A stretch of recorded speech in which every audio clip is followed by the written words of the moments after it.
오늘 하나님의 말씀 보겠습니다. 하나님의 말씀은 사도행전 27장 22절에서 26절까지 말씀입니다.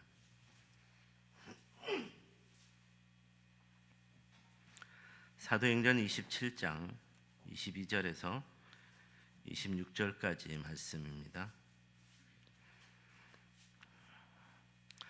우리 한 목소리로 함께 읽겠습니다. 내가 너희를 권하노니 이제는 안심하라. 너희 중 아무도 생명에는 아무런 손상이 없겠고 오직 배뿐이리라. 내가 속한 바 곧 내가 섬기는 하나님의 사자가 어젯밤에 내 곁에 서서 말하되 바울아 두려워하지 말라.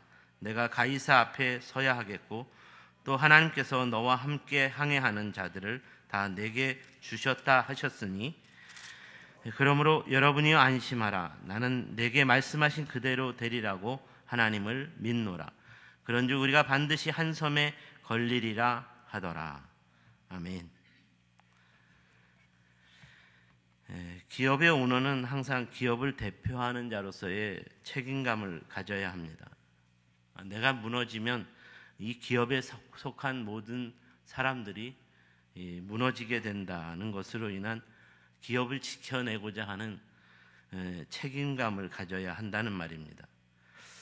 이는 가정을 대표하는 가장들도 마찬가지일 것입니다. 가장인 내가 혹시 잘못되거나 건강에 문제가 생겨 쓰러지게 된다면 우리 가정도 무너질 수밖에 없다는 것으로 인하여 가장으로서의 책임감을 가져야 한다는 말입니다. 경제적이고 육체적인 관계 속에서 이런 책임감이 요구된다면 영적인 관계에서도 이런 책임감이 요구되는 것은 너무나 당연한 일일 것입니다. 우리 가정에서 아무도 믿지 않고 나 혼자서 신앙생활을 하고 있다면 내가 우리 가정의 영적인 가장이 되어야겠다는 영적인 책임감을 가질 수 있어야 한다는 말입니다. 그리고 이런 영적 책임감은 오늘 교회를 위해서 더 나아가 나라와 민족을 위해서도 우리가 가져야 할 책임감이기도 합니다. 오늘날 교회가 교회답지 못하고 또 죄악이 관영한 세상 나라와 민족들 이런 상황으로 인하여 하나님께서 교회들과 세상 나라와 민족들에게 즉각적인 불의 심판을 내리지 않고 그냥 두고 보시고 계속해서 기회를 주시는 이유는 이런 교회와 세상을 향한 영적 책임감을 가진 한 사람의 의인이 있기 때문이라는 것으로서 그 의인으로서의 무한 책임감을 가질 수 있어야 한다는 말입니다.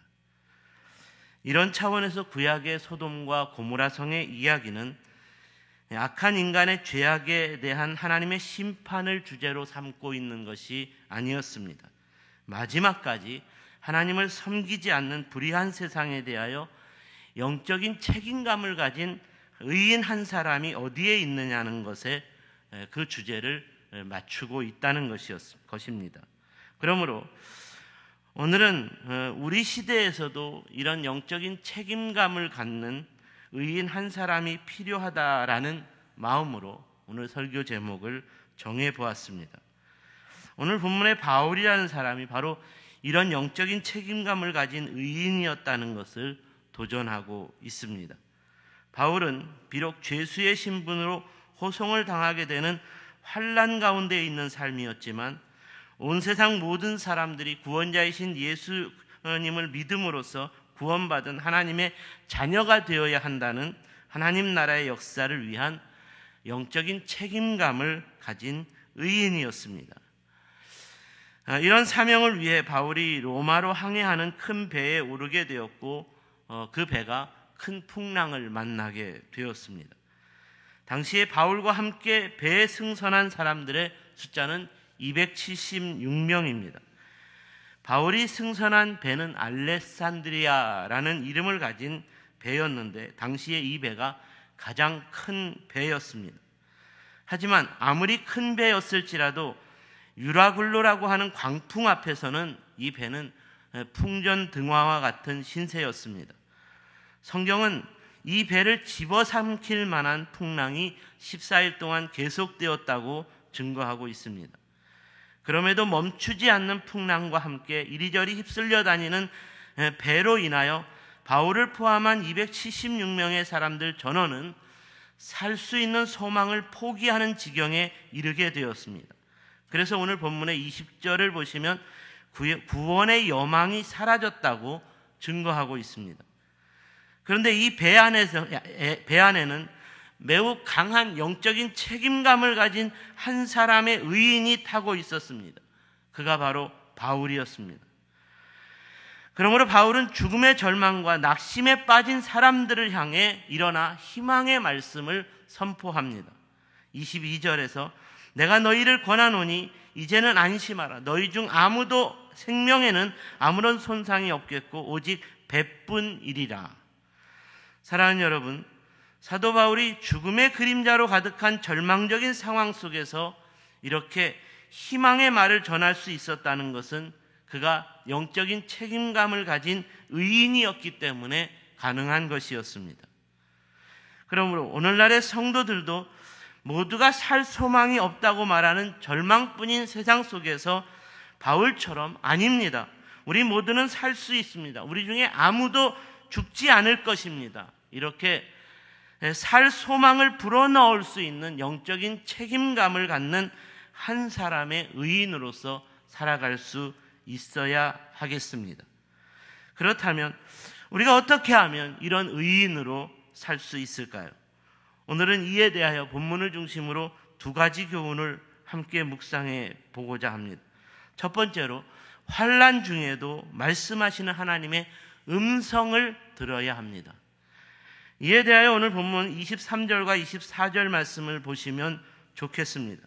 내가 속한 바 곧 내가 섬기는 하나님의 사자가 어젯밤에 내 곁에 서서 말하되 바울아 두려워하지 말라. 내가 가이사 앞에 서야 하겠고 또 하나님께서 너와 함께 항해하는 자들을 다 내게 주셨다.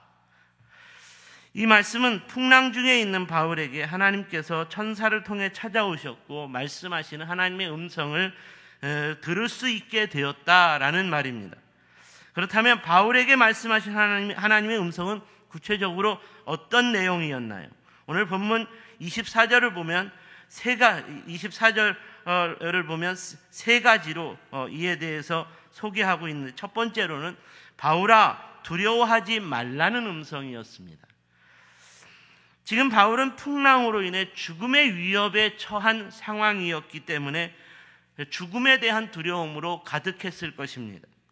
이로 인해 주님께서 먼저 바울에게 두려워하지 말라는 위로의 음성을 들려주셨다는 것입니다. 사랑하는 여러분, 저와 여러분의 인생 가운데 불어닥친 환난으로 인해 두려운 마음이 일어납니까? 그렇다면 우리의 그런 환난 속에서 우리 주님께로부터 우리가 두려워하지 말라는 위로의 음성을 사모하고 그 음성을 들을 수 있어야 합니다.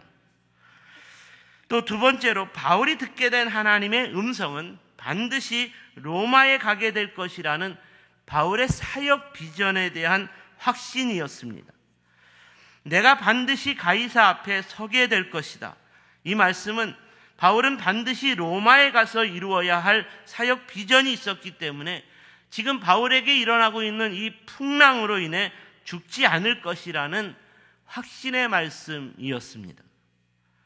마지막 세 번째로 바울이 듣게 된 하나님의 음성은 하나님께서 너와 함께 항해하는 자들을 다 내게 주셨다입니다. 이 말씀은 배 안에 있는 276명의 사람들이 바울과 함께하는 하나님의 천사로 인하여 안전한 구원을 얻게 될 것이고 이로 인하여 바울이 전하는 복음을 듣고 예수님을 영접하여 276명의 사람 전원이 그리스도인이 될 것이라는 말씀이었습니다.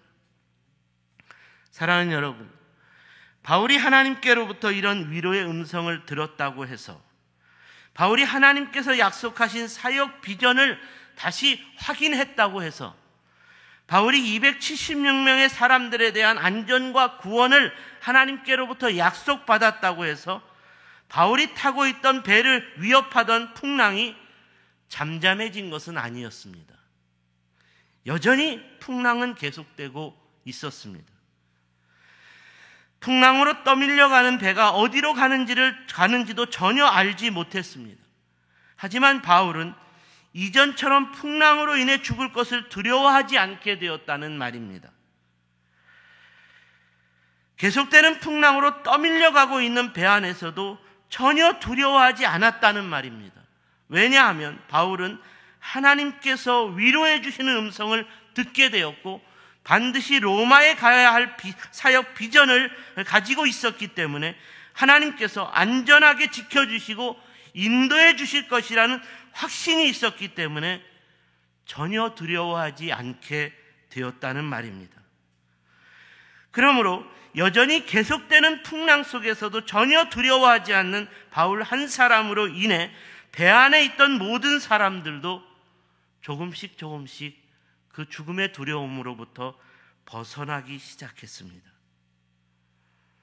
우리가 전쟁 영화를 보면 적군의 총알과 포탄이 날아오는 전쟁터에서 지휘관 한 사람이 어떤 자세를 보여주느냐에 따라서 그를 따르는 부하들의 모습이 정해지는 것을 보게 됩니다. 어떤 지휘관이 총알과 포탄을 두려워하지 않고 용감하게 앞장선다면 이런 지휘관을 따르는 모든 병사들도 동일하게 용감하게 그를 뒤따르게 된다는 말입니다. 하지만 어떤 지휘관이 날아드는 총탄과 포탄을 두려워서 앞장서지도 못하고 도망칠 궁리만 찾는다면 이를 따르는 모든 병사들도 두려움에 사로잡혀 도망칠 궁리만 찾게 된다는 것은 너무나 당연한 이치일 것입니다. 그러니까 본문 35절과 36절 말씀에서 풍랑으로 인한 죽음의 두려움을 이겨낸 바울 한 사람으로 인하여 276명의 사람들 모두가 두려움에서 벗어날 수 있게 되었다고 증언하고 있습니다. 떡을 가져다가 모든 사람 앞에서 하나님께 축사하고 떼어 먹기를 시작하며 그들도 다 안심하고 먹으니, 이 말씀은 바울이 떡을 떼어 14일 동안 풍랑으로 인해 먹지 못하여 굶주린 사람들에게 나누어 주었다는 말입니다.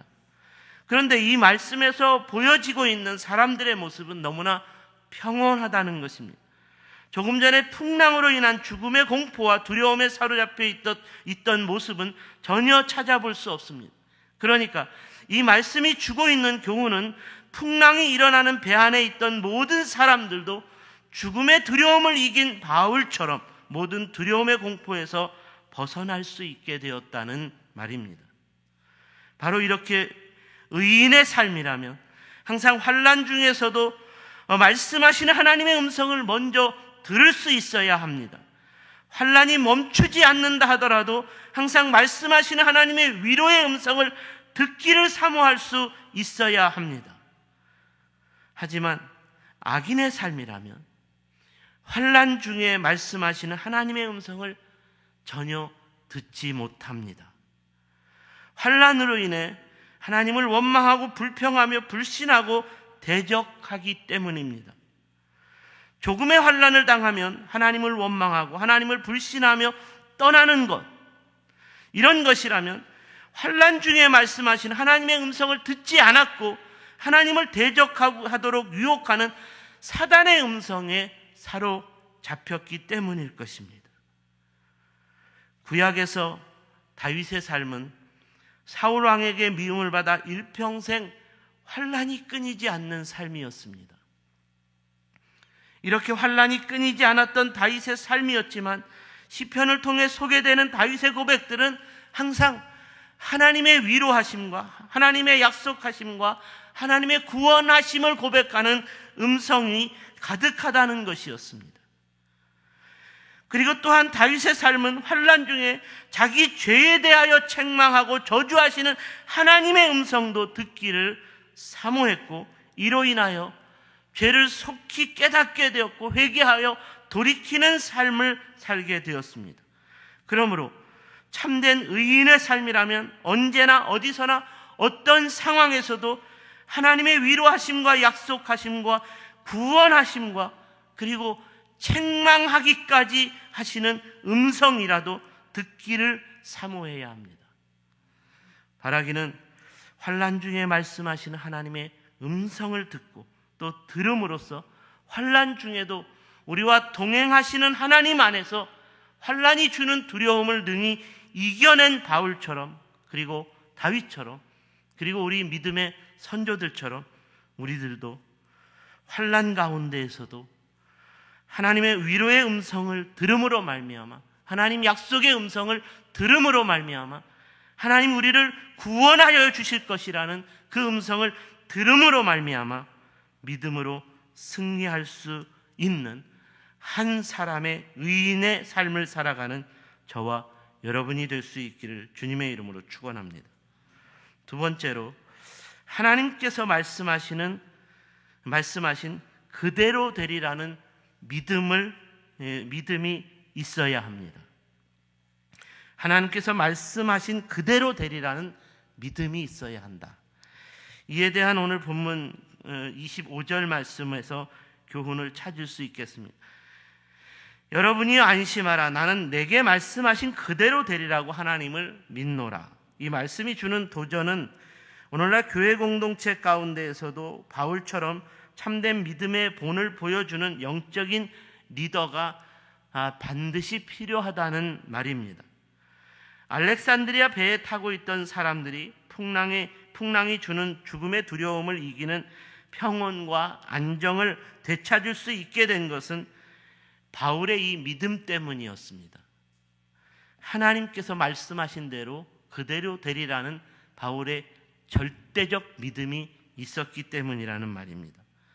나는 내게 말씀하신 그대로 되리라고 하나님을 믿노라. 바울이 하나님께서 말씀하신 그대로 될 것이라고 믿었고 이 절대적인 믿음을 도전했기 때문에 바울과 함께 하는 사람들이 이 믿음으로 말미암은 구원을 얻게 되었습니다. 물론 처음에는 이런 바울의 믿음을 의심하고 불신했을 것입니다. 바울의 말은 미친 말이었고 바울의 믿음은 정말 황당한 믿음이라고 생각했을 것입니다. 하지만 이런 바울의 말과 믿음은 너무나 확고했습니다. 그리고 바울은 확고한 그 믿음대로 행동했습니다. 그러므로 풍랑이 계속되는 상황에서도 이 믿음 때문에 전혀 두려워하지 않았습니다. 계속되는 풍랑 속에서도 이런 믿음을 가진 바울과 함께하는 배와 사람들도 그러므로 안전했습니다. 바울의 모습에서는 풍랑으로 인해 조금의 공포와 두려움을 찾아볼 수가 없었습니다. 조금씩 시간이 지나면서 사람들은 이렇게 두려워하지 않는 바울의 모습을 보면서 도대체 당신의 믿음은 어떤 믿음입니까? 라는 것을 묻기 시작했을 것입니다. 그러므로 바울이 전하는 믿음의 주에 대한 이야기를 바울로부터 들을 수 있게 되었다는 말입니다. 창조주이신 하나님의 아들로서 예수님이 이 땅에 오셨고 모든 인간의 죄를 대속하여 주시기 위해서 십자가에 고난받아 죽으셨지만 3일 만에 사망 권세를 깨뜨리고 부활하셨다는 예수 그리스도의 복음을 전했을 것이라는 말입니다. 그리고 모든 인간을 구원하시기 위해 예수 그리스도의 복음이 땅끝까지 전파되어야 한다는 하나님 나라의 사역과 이를 위해 나 바울은 부름을 받았기에 여기서 죽지 않을 것이고 이곳에서 털끝 하나 상하지 않고 반드시 로마에 들어가게 될 것이고 그곳에서 예수 그리스도의 복음을 전파하게 될 것이라는 약속, 하나님의 약속의 말씀 그대로 되리라고 믿는다는 절대적 믿음에 대하여 이야기해 주었을 것입니다. 나는 내게 말씀하신 그대로 되리라고 믿노라. 하나님을 믿노라. 이는 사도 바울의 절대 믿음을 고백하는 것이었습니다. 만약 바울의 믿음이 절대적인 것이 아닌 상대적인 것이었다면 시간이 지난다고 해서 사람들의 마음을 움직이지 못했을 것입니다. 상대적인 믿음은 서로 다름을 처음부터 인정하는 것이기 때문에 바울의 믿음은 그저 바울 너의 믿음일 뿐이다라고 생각하면 그만입니다. 하지만 바울의 믿음은 절대 믿음이었습니다. 절대 믿음은 영원히 변하지 않는 진리의 믿음입니다. 절대적인 믿음은 진리를 알고 깨닫게 되면서 서로 하나가 될 수밖에 없는 믿음입니다. 그러므로 바울의 절대적인 믿음에 사람들이 조금씩 깨닫게 되었고 알게 되면서 바울의 그 믿음에 마음의 문을 열게 되었습니다. 그러므로 알렉산드리아 배에 타고 있던 사람들도 바울의 믿음처럼 우리도 바울에게 말씀하신 그대로 되리라고 하나님을 믿노라는 믿음의 고백에 함께 동참할 수 있게 되었다는 말입니다. 절대적인 믿음의 고백은 모두가 한마음 한뜻으로 하나가 되는 것이어야 합니다. 우리 주님께서 제자들에게 믿음에 대하여 말씀하실 때 너희 믿음이 어디에 있느냐? 너희 믿음이 없느냐? 너희 믿음이 왜 이렇게 작으냐? 책망하셨다는 것도 바로 이런 차원에서 주님과 같은 믿음으로, 절대 믿음으로 하나 되지 못하는 것에 대한 도전이었습니다. 만약 주님이 자신과 다른 서로 다른 믿음을 갖는 것에 대해 용납하고 인정해 주는 분이었다면 자신을 팔아버림으로써 주님에 대한 믿음을 완전히 저버린 가룟 유다의 행동도 용서받아야 했을 것입니다. 안타깝게도 가룟 유다는 용서받지 못했습니다. 사랑하는 여러분, 오늘 여러분의 믿음은 어떤 믿음입니까? 여러분이 가지고 있는 믿음은, 여러분이 고백하는 믿음은 어떤 믿음입니까?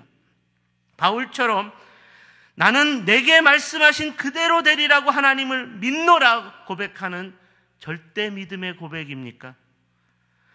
제가 안타깝게 생각하는 것은 오늘날 교회들이 이런 절대 믿음으로 하나가 되지 못하고 있다는 생각이 들기 때문입니다. 분명히 우리 믿음에 주는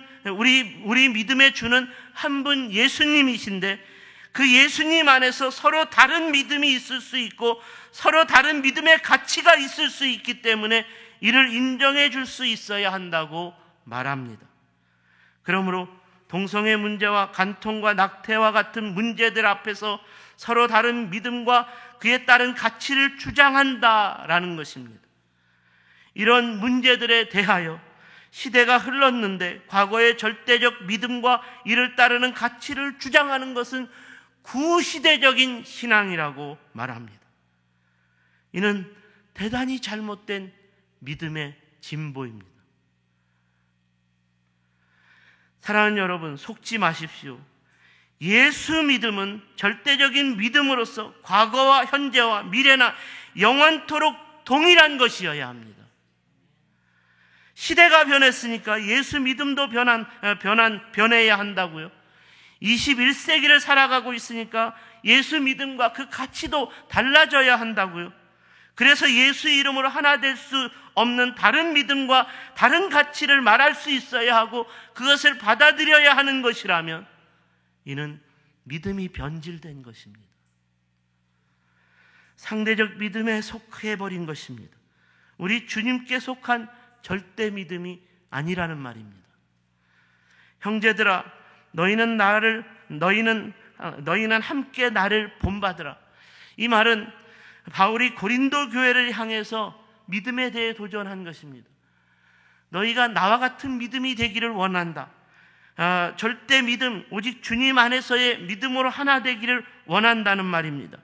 바울은 고린도 교회를 향해 감히 자신의 믿음을 본받으라고 말합니다. 바울이 이렇게 말할 수 있었던 것은 바울의 믿음이야말로 주님을 온전히 본받은 믿음이었기 때문입니다. 그야말로 바울의 믿음이 예수님의 믿음과 동일한 믿음이었다는 말입니다.